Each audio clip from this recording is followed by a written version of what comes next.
What is going on, Jets fans? This is Luca here from Gangrene Chronicles, and today I will be previewing the Jets' most notable storylines heading into tomorrow night's game versus the New York Giants preseason game 2, the annual preseason Snoopy Bowl. But before I get into the breakdown, if you guys haven't already, hit that like button, subscribe, turn on the notification bell so you know when I go live or drop a new video. Regardless, let's break it down. So to start off, I predicated my notes on what the head coaches were going to say, but if we're going to be honest, the head coaches did not say much of anything when it came to playing their starters or telling the media that they were going to play their starters or not. Head coach Aaron Glenn of the New York Jets said, quote unquote, the plan is the plan. For Brian Daboll of the New York Giants, he basically said in summation, joint practices won't affect how he handles the preseason game on Saturday. So both coaches, in summation, were non-committal about playing their starters for Saturday's game. But regardless, I'm going to break down these notes for you. So starting with the offense, you have two players who have risen through the ranks in the Jets wide receiver room throughout the offseason. You have 6th round pick Arian Smith, and you have wide receiver Brandon Smith, who's been with a few teams but signed with the Jets in the offseason. And both have made admirable progress throughout the preseason in terms of game 1 and throughout the joint practices with the New York Giants. Arian Smith, a project of a draft pick seen by most fans, including myself, has improved with his catches, his route running. He even forced a fumble on special teams on Turbo Miller throughout the joint practices. That was day 2 specifically. Brandon Smith, he had 2 receptions against the Green Bay Packers, and he was featured a little bit in day 2 versus the Giants in joint practices against their defense. So Smith and Smith, you could say, are rising up the ranks. And another receiver, I should say a receiver that we're looking for, most Jets fans are looking for to hear somewhat of a peep out of just a little bit of noise, is second-year wide receiver Malachi Corley. Didn't make much of an impact through the first days of training camp. Didn't make much of an impact during the preseason in terms of game 1 against the Packers. And he really hasn't made an impact in terms of the joint practices versus the Giants, either day 1 or day 2. And that's a problem. Allen Lazard just went down with the shoulder injury. The Jets need as much productive bodies in that wide receiver room as much as possible, because not only is it good for the talent perspective and trying to get guys open, you're also trying to develop Justin Fields at the same time, who you've effectively built this offensive around. So Malachi Corley, he's probably right now behind Garrett Wilson, Tyler Johnson, and Josh Reynolds, probably your wide receiver 4. Who knows? He might even be passed by Arian Smith and Brandon Smith. And just hearing the lack of noise around Corley, some would say maybe it's a good sign in terms of like no news is good news, but at the end of the day, he's not making much of an impact, and it's troubling for a former second-round pick from last year's draft who has yet to make an impact on the NFL field, despite last season in which he was most notably known for dropping the ball before reaching the goal line. But regardless, Corley has to step up in his second year. Another receiver that has to step up, Xavier Gibson. And he's been on a lot of Jets fans' cut list. The Jets fans, like myself, are not a big fan of him. He was good. He was basically the hero for like one game, which you go back to 2023, and he obviously won the game against the Buffalo Bills with that walk-off punt return touchdown. What has he done since? Absolutely nothing. Offensively, can't really gain separation. He's not good at pass catching effectively. He's very skittish as a punt and kick returner, that he now even has competition in that room. We'll get to that a little bit later. But Gibson has just not made a constant impact that the Jets would need for him to stick on this roster. And as I mentioned earlier, there's a lot of competition with some bodies. So Xavier Gibson, as I mentioned in my previous video, could be on the outside looking in.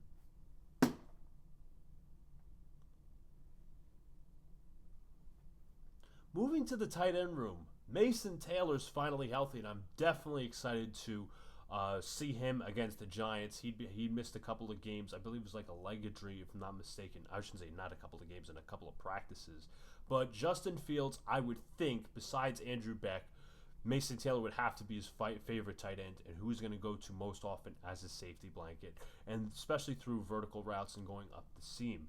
So Mason Taylor, second-round pick, Probably the early favorite to be the Jets tight end one, despite him being tight end two on the depth chart behind Jeremy Ruckert, who I'll get to in a second. But I'm very excited to see Mason Taylor in his first game action as a Jet. Now moving to Jeremy Ruckert. I mentioned in my Saturday recap, I mentioned in my recap of day 2 of the joint practices, this guy has not made an impact through training camp.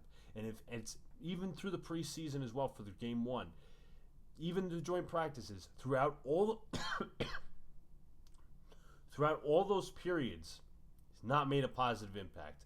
He's a poor blocker, he's a poor receiver, or I'd say average receiver at best, and he's a poor route runner. Nothing has stuck out good about Jeremy Ruckert, and he could be also on the outside looking in, so he needs to have a big game against these Giants.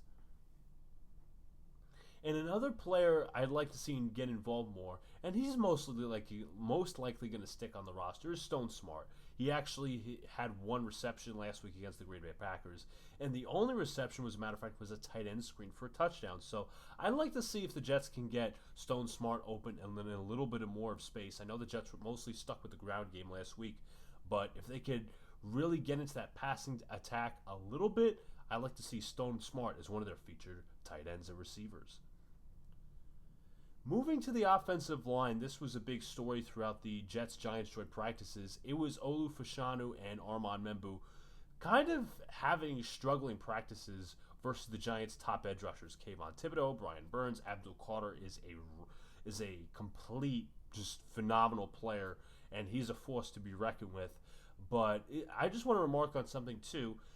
You heard Kayvon Thibodeau say to the media two things. He never thought the Jets were going to draft him, and I thought I'd just cover this. He never thought the Jets were going to draft him, and he also said he couldn't get a clear evaluation of Justin Fields because he was running out of the pocket so much and scrambling. Well, I have words for you, Kayvon Thibodeau, and this is not a Jets homer take. This is real me. The Giants wouldn't have to draft Abdul Carter if you actually lived up to your potential. So, just a reminder, folks, that the Jets drafted Sauce Gardner over Kayvon Thibodeau, and it turns out to be the right decision for somebody who has been selected to 2 All-Pros.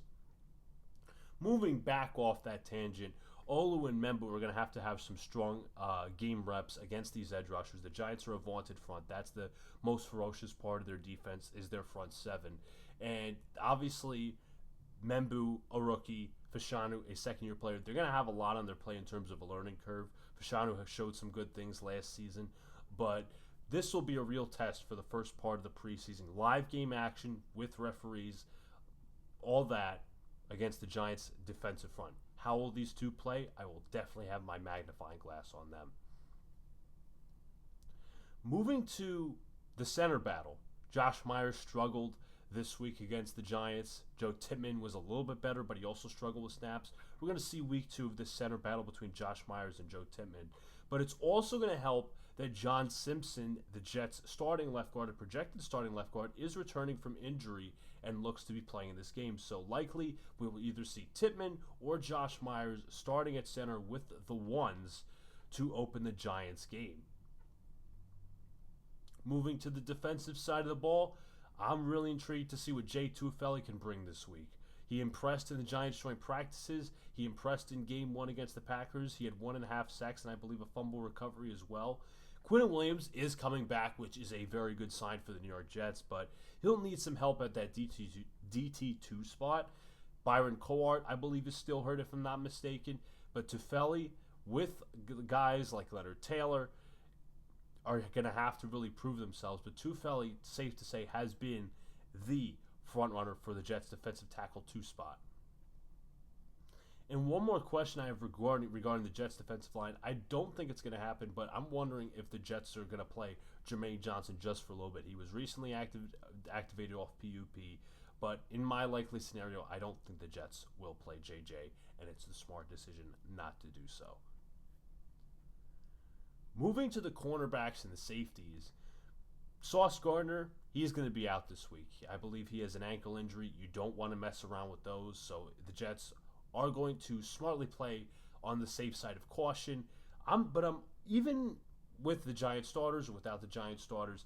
I'm interested to see how the secondary lines up, because on day 2, without Sauce Gardner, the Jets defense, mainly the secondary, struggled without the help of Sauce Gardner.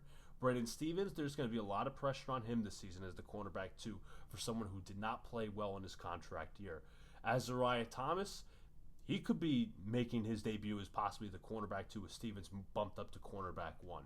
So Thomas, who I thought was a really good value pick in the 3rd round, maybe he really starts to impress, and maybe Stevens can move to safety. That's just wishful thinking, but really intrigued to see what Azariah Thomas can bring to the table in the secondary. And another debut I'm looking forward to, also another rookie, is Malachi Moore. He reportedly had a very good day 2 against the Giants, and I'm very intrigued to see how that safety battle looks out.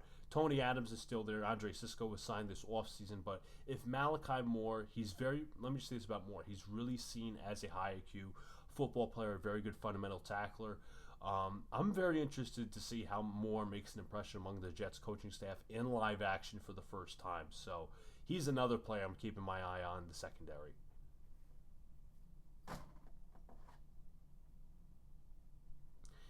Moving to the special teams and some other notes that I want to cover.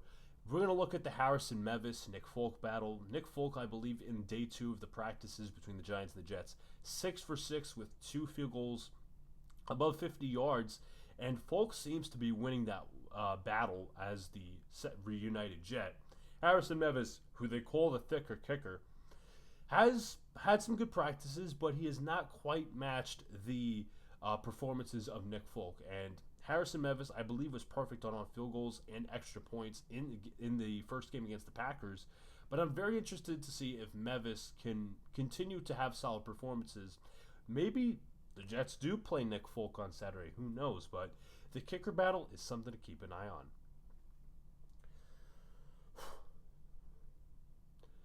Another segment to the special teams, there's actually 2 of them I want to get to. Austin McNamara, and he was pretty much the unsung hero of the Jets special teams unit on Saturday, where he was making a lot of deep punts. He didn't shank any punts. He was really placing the Packers in very bad field position, and he was setting up the Jets gunners for success. One of those punts he made was actually a forced fumble in which McCole Hardman fumbled the ball. The Jets were able to recover, and I believe they scored 7 out of that. So McNamara continuing to impress his opponent is going to be key for the Jets special teams unit, especially after they released Thomas Morstead this offseason. Moving to the returner battle, I briefly remarked on Xavier Gibson, but also some players to keep an eye on. Donovan Edwards, who's fielding punts in practice this week. Malachi Corley was fielding punts in practice this week. Does he get a shot at returning kicks or punts? Kene Nwangwu, he was injured for a short bit, but he's back in action, and he should be good to go for the Jets. And I'm looking at Nwangwu as probably the kick returner, the starting kick returner for the Jets come the regular season, but it will be interesting to see who takes those punt return reps. And final note, in terms of the Jets, let's see if they have fewer penalties this week. Yes, it's the preseason. This is going to be game 2, and the Jets did have it rack up a decent amount of penalties last game against the Green Bay Packers, especially early on. Mainly some defensive holds and offensive holds, and not too many pre-snap penalties, but I would like to see the Jets have a few more penalties to show that they are trying to be on track as a more disciplined squad. Well, I've covered my notes, folks. If there's anything I missed, hit it up in the comments. But if you guys haven't already, hit the like button, subscribe, turn the notification bell so you know when I go live or drop a new video. Jets and Giants tomorrow night at 7 o'clock p.m. If you're in the New York area, I believe it's on CBS or NBC. If the Giants are home, it's probably on NBC. If the Jets are home, it's probably on CBS. But if you're out of state, like myself, watch on NFL Network, 7 o'clock p.m. Jets Giants preseason game 2, Snoopy Bowl. But with that being said, folks, I'm outie. Go Jets.